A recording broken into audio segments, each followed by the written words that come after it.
পুরো বাংলাদেশের জন্য একটা শোকের দিন। এবং আজকে সন্ধ্যায় আমাকে বহিষ্কারের চিঠিটা দেয়া হয়। দীর্ঘ অসুস্থতার পর গত বছরের ৩০ ডিসেম্বর মৃত্যু হয় বিএনপি চেয়ারপারসন খালেদা জিয়ার।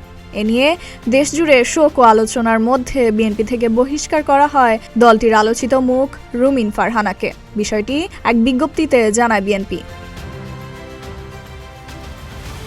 বিজ্ঞপ্তিতে জানানো হয়, দলীয় সিদ্ধান্ত অমান্য করে সাংগঠনিক কর্মকাণ্ড পরিচালনার অভিযোগে ব্যারিস্টার রুমিন ফারহানা সহ ৯ জনকে বহিষ্কার করেছে বিএনপি। এই সিদ্ধান্ত নিয়ে মুখ খুলেছেন রুমিন। বৃহস্পতিবার প্রকাশিত এক পডকাস্টে বিএনপি থেকে সদ্য বহিষ্কৃত রুমিন তার প্রতিক্রিয়া জানান।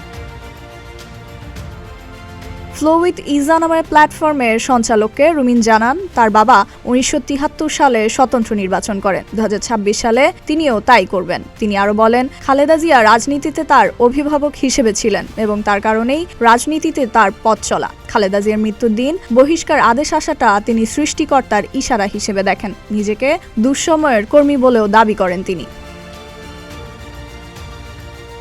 ফাইজা মেরিন অরিন, প্রতিদিনের বাংলাদেশ।